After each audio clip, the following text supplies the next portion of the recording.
Bonjour à toutes et à tous. Demain, nous serons le 1er novembre et le mois de November, c'est Movember, un anglicisme formé par la contraction du mot moustache et November. Movember, je vous en avais déjà parlé l'an passé, et vous ne pourrez pas manquer toutes ces célébrités qui se laissent pousser la moustache pour afficher leur soutien à la prévention des maladies masculines. Le but étant de sensibiliser l'opinion publique, de lever les tabous, mais aussi de lever des fonds pour la recherche sur les maladies masculines, comme le cancer du testicule, de la prostate, et leur impact sur la santé physique mais aussi mentale des hommes. Ainsi, la lutte contre l'alcoolisme ou la dépression sont aussi des objectifs de ce mouvement. C'est un mouvement qui est né en Australie il y a 20 ans et qui a connu une diffusion fulgurante au point de rentrer 10 ans plus tard dans le classement du top 100 des ONG parmi plus de 10 millions d'organisations associatives éligibles à ce classement.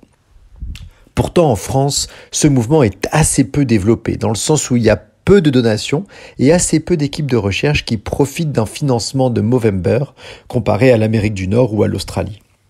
C'est en partie lié à notre culture philanthropique assez frileuse et la générosité limitée du peuple français. Quoi ?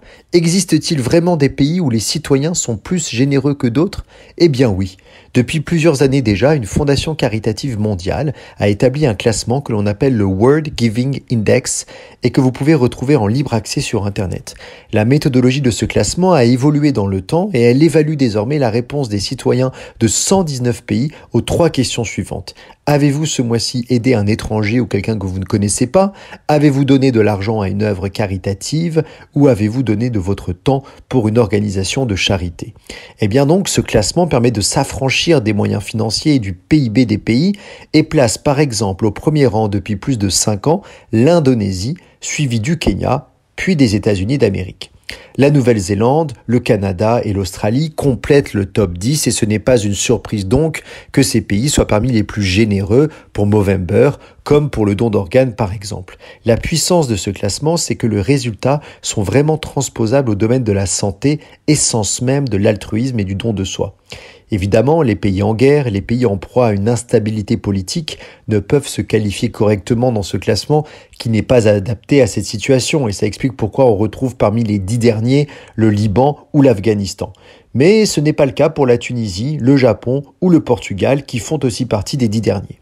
Alors on retrouve en vrac dans ce classement l'Ukraine d'avant-guerre car le classement dont je vous parle date de 2020 à la 10e place, le Mexique à la 37e, l'Iran à la 48e, Israël à la 78e, ce qui n'est pas si mal pour un pays en guerre permanente pour lequel le don d'argent ou de temps à son armée n'est évidemment pas comptabilisé par le World Giving Index.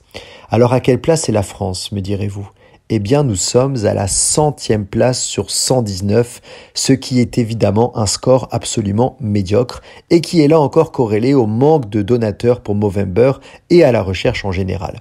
On a souvent tendance à dire que cette frilosité est la conséquence de scandales, comme celui de l'Arc, vous vous souvenez, dirigé par Jacques Rosemary au début des années 1990.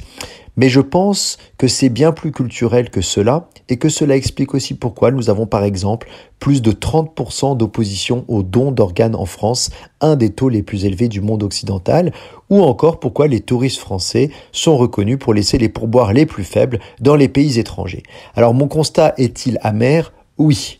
Pouvons-nous changer les choses ? Bien sûr. Il faut donner de l'argent, mais aussi de son temps pour aider la recherche, pour aider son prochain, pour inscrire le principe de la tzedaka dans notre vie républicaine. Rappelons que dans son Mishneh Torah, Maïmonide avait consacré un chapitre au don et décrit différents niveaux de tzedaka en fonction du lien entre donneur et receveur, de la sollicitation ou de la spontanéité du don et de sa finalité. Alors je vous encourage donc tous à suivre les mots de Claude Ganem, ce grand parolier né à Sousse en Tunisie et qui avait écrit ce refrain mythique chanté par notre Enrico National « Donnez, donnez, donnez, Dieu vous le rendra », même si l'amour et la tendresse ne font pas encore partie des critères du World Giving Index. Je vous souhaite une excellente journée sur RCJ.